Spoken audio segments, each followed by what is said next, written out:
Hello summoners and welcome to another ProGuides video. My name is Irene and today we'll be talking about FAKER's top 10 best plays of all time. While many debate whether FAKER is currently in peak form, with some even claiming he's washed up and others blaming his lack of success on the team built around him, no one can argue his past dominance. He's won 3 world championships, is considered the Michael Jordan of League of Legends, and to put it simply, FAKER is the GOAT. And if you aren't convinced, we'll be looking at some of his career highlights that show why he was once called the unkillable Demon King. But before we get started, today's question of the day is, what is your personal favorite play of all time in professional play? While he may not be considered one of the best supports of all time or anything like that, one of my personal favorites is Kiwi Kid's 5-man Alistar knockup against Fusion in the 2015 promotion tournament. With the relegation of his team on the line, Kiwi Kid put his team on his back and hit an insane headbutt pulverize combo in the 5th game of the series in a play that gave his team control of the game. He went on to hit a second huge knockup on 4 players that allowed his team to push for the end shortly after. There's just something inspirational about a support carrying that hard with everything at stake. A close runner-up for me is one game that I cast, which was Renegades versus Dignitas. And you guys know which one I'm talking about. And one last thing, be sure to visit us at ProGuides.com so you don't have a Renegades versus Dignitas moment. We have the best roster of coaches, top-tier live classes from instructors like Mike Young and Saskio, and courses covering a variety of roles and champions from your favorite pro players like Doublelift.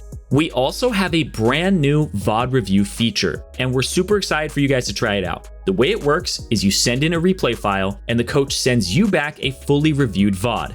It's actually a super convenient option that saves you guys a ton of time, so I would recommend you give it at least a try. Now, without further ado, let's get started.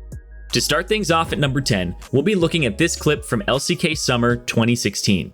FAKER's Azir, much like Leblanc, is one of his better champions, and for good reason. And while many highlight reels show him going for the big 3 to 5 man Shurima shuffle, this clip shows a different level of mastery. At a critical point in the mid game, where dying could mean losing Baron and even the whole game, FAKER face checks a bush, seemingly dooming him to the gray screen. Instead, look at the measured use of his cooldowns. He holds his flash and Zhonya's as long as he can to bait the enemies in as far as possible. So much discipline is needed to push defensive cooldowns to their limit like this.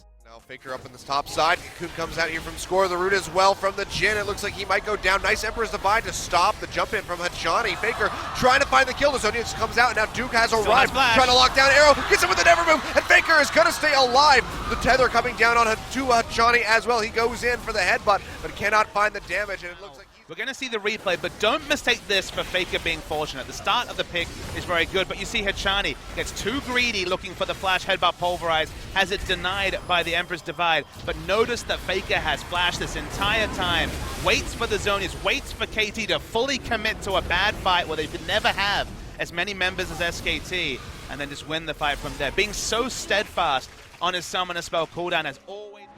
Let's make things clear. FAKER has more than just mechanics. He understands the game to a nearly perfect level. He even knows when he can make potentially game-changing plays from behind. In this semifinals game against G2 at 2019's MSI, SKT is down 5k gold at the 19-minute mark. But that doesn't stop FAKER from going for a very aggressive play, stealing Nar's ultimate as Silas and using it to land a massive 5-man knockback into his tower. FAKER has the knowledge to know where there's an opening to go in, and the confidence that borderlines on cockiness that lets him pull the trigger as soon as that window opens. Not gonna get killed just yet. Chain of Corruption has already been used. Here comes Wonder. He eats an enchanted crystal arrow to the face, and FAKER's been able to join the fray. 5 members of G2 trying to push forward, but the minion wave is getting obliterated. Oh! Massive! Manages to steal the Null. FAKER turns around. He hijacks G2's chances. Listen to that crowd as SKT turn it around. FAKER, playmaker. That song, that tune, that rhyme was written for him because of the number of things that he has done just like this. And we can see the siege is being set up by G2. They have top lane pushed in, they have bot lane pushed in. Everything looks great for them, and G2's like, right, let's find this quick pick onto Khan, but then Mata comes in for the save once again. And with the QSS can walk up that aggressive with 2 cleanse effects, so re-engage starts, you think, okay, we're just going to back away from here, no harm, no foul. FAKER hasn't hijacked an ability just yet. Sees Wander, rolls in, 5-man Gnar ultimate. It doesn't win them the game, but I'm sure we'll track back if SKT take down the series 3-1. And remember that FAKER. One of FAKER's best mechanical plays of all time took place in Game 3 of the Grand Finals of LCK's Summer 2015 playoffs. In this play, we see FAKER, no stranger to off-meta picks, picking his Riven mid lane into what most would have thought was a difficult matchup in Cassiopeia. And it's important to note that FAKER used to be a Riven one-trick mid laner before his professional days. Although Wolf is roaming up for the play, this is still a very impressive kill. He's diving Cassiopeia, who has both flash and ultimate available, all the way at her tier 2 turret. Not many players would be so daring to go for this high-risk play, but with his confidence and near psychic ability to predict what his opponents will do, FAKER makes it look too easy. 5 years later, and that flash plus sidestep combo still stands out as one of the best solo kills in history in my book. And you'd think Bengi would be a little bit nervous about repelling under turrets. Wolf coming in, double 6, they get the flash from Nagne. FAKER comes in, he's got the ult, he's got the kill. Beautiful, beautiful FAKER game from SKT. Dodged that petrifying gaze so beautifully, I almost couldn't see it. Animation on the ultimate. Nearly flashed it expertly. Let's watch this one again. Let's see how FAKER does. Wait for the animation. Comes now. Flashes it. Wow. Beautiful. This is Riven mechanics. Things FAKER does. Now for something a bit more recent. We'll look to the finals of the 2020 Worlds Regional Qualifier, the tournament that determined the last team that would represent Korea at Worlds this year. In this play, we see FAKER's response to being chunked out and threatened with a dive. Where most players would fall back and concede the turret, FAKER decides to hold his ground, and even aggressively fights back. With his insanely high game sense, FAKER always knows when he can turn a bleak situation into a victory. While yes, they did go on to lose the series and fail to qualify for Worlds this year, you can't say that FAKER isn't trying his heart out with a play like this. Getting Genji back into the game. And Genji, I mean, I feel like they're ahead right now. They're down in gold, but because of the way the comps work, that Infernal Dragon giving over so much in terms of stats. I think FAKER's dead, actually. Oh, he's gonna manage to dodge that. Tries to dodge. He's still dead. Yeah. He's still dead. Yeah, he's still dead. You can go. Oh, wait, hold on. That's cool. Never mind. Okay, he's gonna get turned around. Now Effort is angry after what happened the last couple of kills. Here comes Kana. That teleport out of Genji is so late. I don't think he's gonna get there on time. He gets there right after life goes down. BDD trying to go 1v3. He is incredibly strong right now. He's gonna get that nuke ascension. Oh! Arrow though from Gumi. FAKER! Take BDD out of the fight, and FAKER is getting in there. He's trying that damage, and he will be able to take him down. That is an ace to the side of T1 out of nowhere as they turn around. At Worlds 2017, FAKER came back for an attempt at a 4th title. In this group stage match versus Cloud9, FAKER not only survives a 1v2, but turns it into a total win for his team. Against early game junglers like Rek'Sai that require early ganks to snowball a lead, getting denied the chance to gank can be bad. But being double killed? That's just fatal. FAKER once again shows that he doesn't just play to survive the gank, he pushes his limits with perfectly timed abilities and summoners to bait the enemy as much as he can for his team to net a win in the play. Ganking FAKER is like struggling against quicksand. The harder you try, the more you lose. Generation, whereas Smoothie went for both seals and quintessences. So they have a little bit more, but mid lane's gonna have some action. Moving in, flash forward, FAKER does what he can with the petrifying gaze, but it might not be enough. Heal coming through, FAKER needs to make his way out. Out comes Rek'Sai. The flashback, Contract's now in trouble. FAKER pushing for a little bit more. Is he gonna get the first blood here? That's it from FAKER. Super clean outplay there. You wait until the Rek'Sai shows for the ultimate as he's coming forward, as she is coming forward, then you flash, you can dodge the damage. Contracts kept their flash either. That's a tough ask, and we can see the play one more time. And it's super forced from Cloud9 as well. The ultimate was fine from FAKER, but this decision to dive, the timing of the flash, all incredible, and then Contracts with nowhere to go. At the same time, Jarvan going towards the middle lane. They'll make the play, and there's no ulting out for that. In this next clip, also from the 2017 Worlds group stage, SKT is playing from a huge deficit, down 9 kills and 10,000 gold. Despite this, FAKER and company don't hesitate to get aggressive and force a fight hard, hitting a massive wombo combo that completely turns the game on its head. This fight is honestly one of my favorite moments in Worlds of all time. Sure, it was just the group stage, but having the confidence and coordination to go for such a forced engage from so behind takes guts. And FAKER and the rest of his squad deserve props for being able to pull the trigger here. break for now. They got two already. Bang is hiding. He's coming. Bang looking to come in. Here comes your initiation. They're right through. Oh my God. Faker Shockwave will find them all. And SKT, with a hell of a response, will take down 4. They did it! They fought back from a 9,000 gold deficit and won a team fight against all expectations. Rumble could not get the perfect equalizer because in half a second, everyone's health bar exploded. One mistake, and a team like SKT will punish you and they will take it all. I have talked to multiple casters and analysts so far during Worlds leading up to Worlds, talking about SKT as a team, and when you watch SKT and they're down 10,000 gold, you can never count them out. Now consider EDG have no vision on the red side. Where is Twitch is what they should be asking. When they see Ori, they can probably guess, but this Wombo's out of this world. It all starts with that engage from Wolf on the Rakan. A pick he picked up fairly late in the summer split, but had some very impactful performances on in the playoffs, using it here to start the fight, set up the Shockwave from FAKER, and of course, easy damage for Bang as well. And that's now a Baron to SKT. From 11,000 gold to 4,000 gold, SKT. Leblanc is one of the highest win rate champions in FAKER's champion pool, and with her incredibly high skill ceiling, he's able to show us the gap he has over his opponents. In this clip from LCK 2019 Spring, all it takes is Syndra missing her stun for FAKER to know he can fully commit to the fight. At this point, sacrificing himself for the trade would have been enough, but FAKER, being FAKER, he plays it so perfectly that he escapes alive, securing not 1, but 2 kills in this early game skirmish. Being able to bait out an early victory like this with such a strong early to mid-game composition was crucial to snowballing and netting SKT this win. It's kind of a trend in both solo queue and professional games. The enemy team throws their players at FAKER, hoping it works out. And when it doesn't, FAKER and his team end up getting kills and taking a lead off the enemy's own desperate attempts at bringing down the unkillable Demon King. Interestingly, Teddy is electing into the Iceborne Gauntlet, but the only real threat of... Look at FAKER. He's trying to go 1v2 and bait that one out, but the flash knockup comes in, and Klid is late, but it doesn't matter. He cataclysms the clone, and FAKER gets away. Dread super low now. FAKER trying to come back. The Q.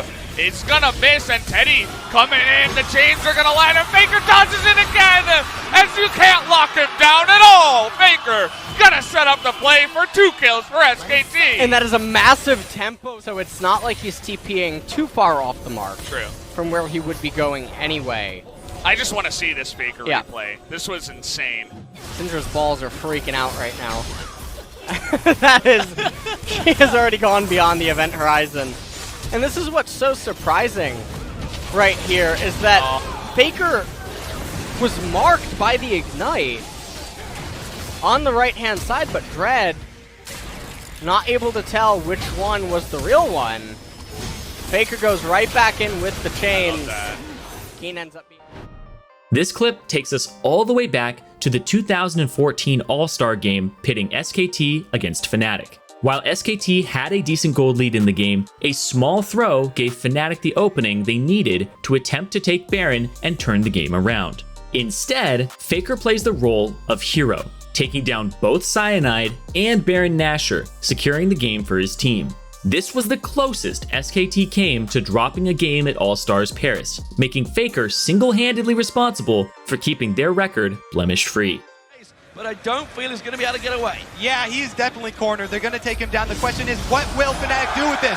2 main members of SKT off. Baron is up. That's the jungler and the Jax down. However, you got to keep track of teleports. Name of the game here. Once Impact does come back up, he'll have his teleport. They can turn it into a 4 vs 5 at Baron. If Fnatic are not careful, they will take too much damage from Baron. They have to take this Baron down fast. You can see Mandu off the side. He's got Stranglethorns available if he wants to just throw it in there for some interference.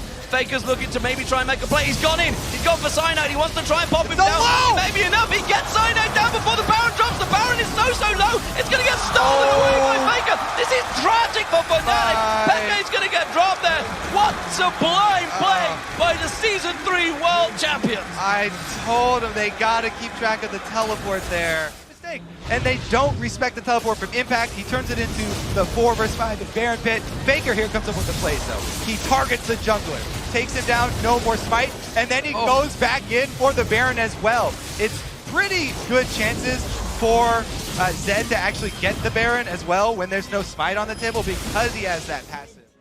Our number 2 took place in the 2017 spring split of the LCK. Here, we see SKT is playing from a massive deficit. Up 12-1 and fresh off a Baron kill, KT took chase in what they thought would be a free bonus kill after securing the big purple worm. Instead, they overchased into a choke point, where a combination of Nautilus and Nami were being used to disengage. But FAKER, instead of falling back to the safety of his base, noticed the opportunity and made a very aggressive flash over the blue buff wall to land a massive Shockwave, netting FAKER a triple kill and his team the ace. This play was so huge that it earned the title the Shockwave heard around the world. Way right back over to this Baron where they will start it up. And you see in that fight why it was so important that they took the early objectives, because Orianna is never grouped with a front line in front of her to put the ball, to cancel out the death mark. FAKER has been out of position because it's very hard to have position, and we hear an ultimate pop and we see a turn. Yeah, Dredge line coming through. Big equalizer! Big Shockwave comes through. FAKER just absolutely devastates the ranks of KT Roaster. A triple kill for him. Pawn trying to get out with his life, but it just doesn't look very likely. And good God, off the backside of the Baron, SKT blow the game wide open. Hootie, he lands the Dredge line. Pawn dead to rights will go down. That's an ace for SK Telecom T1. That right there is the 4000 ELO Shockwave. That is why FAKER is the ultimate game breaker. They cancel out the Baron on every member. Oh, it looked so sweet for KT. They thought they could get the turn, and then it all lined up for FAKER. Look at this wombo. He'd been farmed up. He hadn't got to the fights, but that was the turn of all turns for SK. And before we get into our number 1 play, we have an honorable mention. This play took place in the World's 2016 semifinals between SKT and ROX Tigers. While this play wasn't a huge game-winning ultimate or even a kill at all, FAKER without flash is able to survive a 3-man gank from Jace, Elise, and Zyra, with only his ghost and ultimate to spare. As I said, this wasn't the game-winning play per se, but getting caught out at this point in the game would have given the Tigers the map control that they needed and could have even cost Baron. Living here is what allowed FAKER to go on to win this series and the following finals, netting him his 3rd world title. DC's really left to be had, and everyone else able to disengage properly. But now the play towards topside. They do see FAKER, and the cocoon's not going to land though. So can they get anything else? The flash chase. It's Smeb onto his face, looking for a little bit more, and he's not going to go down. FAKER with just the ghost gets away with it. He knew they were coming. The second Gorilla charged at him in an empty lane. And to end things, we'll be looking at what is probably the most widely viewed play in not just FAKER's career, but all of professional League of Legends. For those that don't know, prior to Season 6, there was a rule for best of 5s in the LCK. If a series went to Game 5, the last game would be blind pick, no bans. If you've ever heard the phrase, WTF 2 Shens, but had no idea where it came from, now you do. Anyways, according to that rule, when the series between SKT T1 and KT Bullets went all the way to Game 5 to determine who would be the winners of Champions Summer 2013, FAKER mirrored Ryu's Zed pick and showed early in his career that he was more than just good. In this godly play, even with Ryu getting the jump on him under tower, FAKER is able to play the fight perfectly, frame by frame, and escape with the win. He would go on to win his first of 3 world titles this same year, but no play there or since then has topped this insane 1v1. FAKER's behind me. I know, right? I'm like, even though I only have a mat on the floor, I think he's in the bed. Oh, FAKER may be in trouble here. Deathmark tries to clean it up for Ryu. Oh, look at the cleanse, look at the moves. FAKER, what was that? FAKER with a huge play, the QSS. I can't believe I just saw he that. actually won that duel. I can't believe that happened. Telecom just charges into the KT. He didn't die then. Well, he did eventually, but not for a while. So Ryu gets the drop onto FAKER right there, gets him down to about a 3rd health, and we see the death mark come down right there from Ryu, the immediate cleanse. Look at the shadow swap, so the QSS removes the death mark, and then at this point he gets enough damage with the flash afterwards to chunk him just enough. Ryu tries to come in, but there we go. Back to the living shadow again. And that is our list of FAKER's greatest plays of all time. Remember to let us know your favorite pro play of all time in the comments below. We really love to see what you guys have to say. Be sure to sub to the channel to catch our meta videos, as well as other content like this. I can't wait to see you guys at the next video, but until then, good luck on Summoner's Rift, stay safe, and wash your hands. And maybe ban Samira. That'll probably help you too.